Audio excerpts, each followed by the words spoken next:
Selamat malam Pak, selamat malam untuk kita semua. Sebelumnya perkenalkan nama lengkap saya Yuvensia Iju, NIM 17030300002, semester 8 kelas A, jurusan Sosiologi. Di sini saya akan membahas tentang mata kuliah Sosiologi Politik, yaitu mengenai bagian pertama, yaitu tentang perjuangan anti kolonial dan hak untuk penentu nasib sendiri. Materi yang pertama yaitu sejarah hak asasi manusia dan kerajaan. Sebagai pemimpin nasional Indonesia, Muhammad Hatta merefleksikan pada tahun 1956 ada kesamaan antara bagaimana anti kolonias memandang perjuangan mereka dan bahasan hak asasi manusia universal yang lain. Pergeseran tersebut bersifat linguistik dan konseptual. Sebagaimana makna istilah tersebut, hak asasi manusia, setidaknya dalam bahasa barat, mulai menyempit yang merampas potensi revolusioner, ekonomi dan sosial yang lebih berani yang mereka pegang dalam imajinasi dunia ketiga. Hak asasi manusia tidak lahir dari kematian anti kolonialisme. Namun, hak asasi manusia di barat mati sebagai sarana yang layak untuk mengekspresikan visi anti-kolonias yang optimis. Kemudian kita masuk ke bagian yang kedua, yaitu dari hak bangsa hingga hak asasi manusia.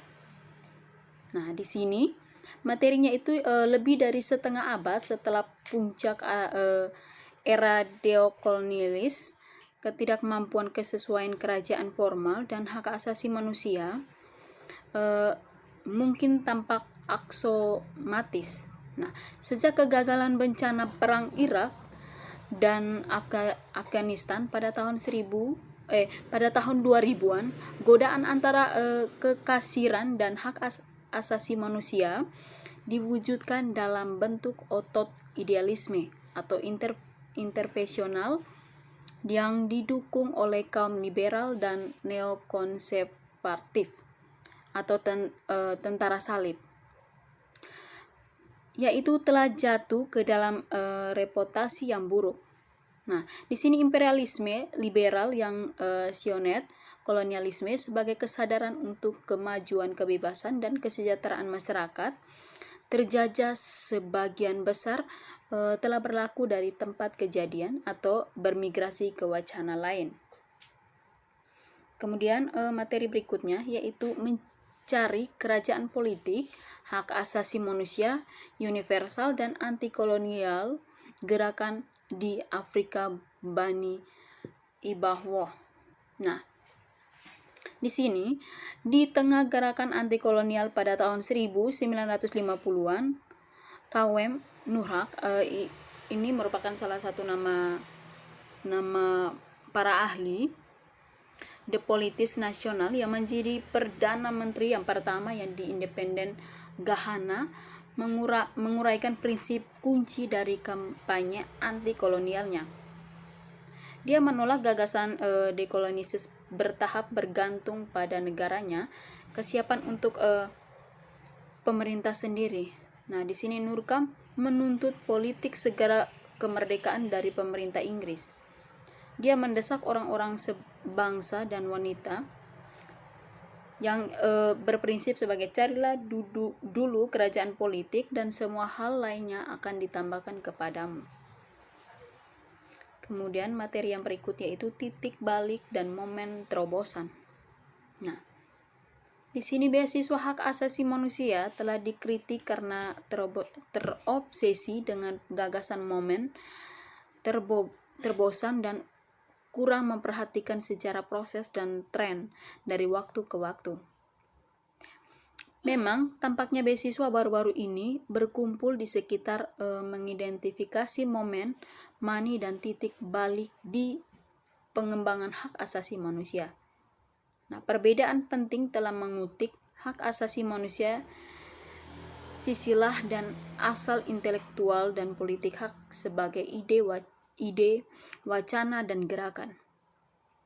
Minat juga berpusat pada bagaimana menafsirkan sejarah perkembangan hak asasi manusia, baik dalam pengembangannya konsultivitas atau Ruputur. Sejarah hak asasi manusia tradisional baru memiliki mentang narasi buku teks besar sebelumnya tentang hak asasi manusia yang status sebagai kebenaran yang tidak terbantahkan.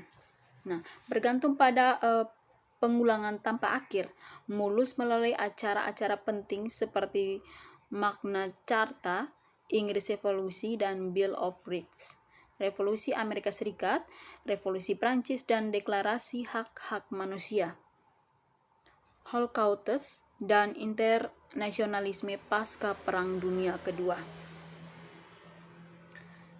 Kemudian yang berikut yaitu menempatkan perjuangan anti kolonial, yaitu sejarah Afrika lama diperlakukan sebagai catatan kaki dalam hak asasi manusia global. Cerita mendapatkan lebih banyak perhatian dalam historiografi yang sedang berkembang. Namun, menilai tempat anti-kolonialisme di dunia manusia, cerita tentang hak terus dipersulit oleh dua faktor. Yang pertama, harus melakukan dengan domisili. Nah, pemahaman hegemonik Eurosentris hak asasi manusia yang mendasari sebagian besar historiografi hak asasi manusia. Yang kedua, berkaitan dengan sumber dan metode yang dikuasai oleh sejarawan dibangun sejarah hak asasi manusia. Nah, hak asasi manusia mencangkup perangkat nilai-nilai yang paling penting.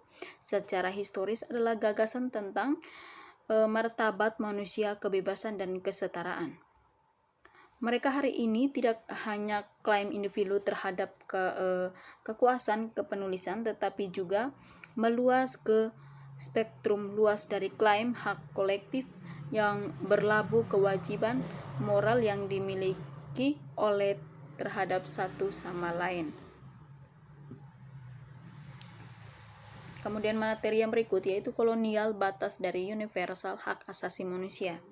Nah, diskusi tentang hak asasi manusia di PBB bersifat internasional atau pasca perang. Nah, perdamaian dan keamanan dan keseimbangan kekuatan di Eropa, the kolonial pernyataan terkadang memperumit adegan ini, tetapi itu bukan yang utama. Pada sidang umum pertama pada tahun 1946, PBB mengeluarkan keputusan resolusi tentang orang-orang yang tidak memiliki pemerintah sendiri, yang mengekspresikan kesadaran masalah dan aspirasi politik rakyat terjala dan pengakuan karena masalah sosial.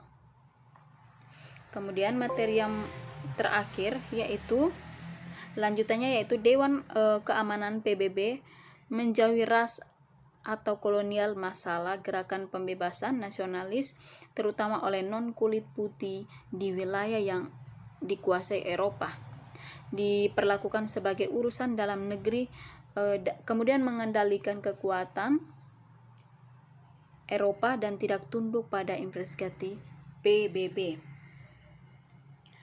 Demikian penjelasan dari saya ucapkan terima kasih.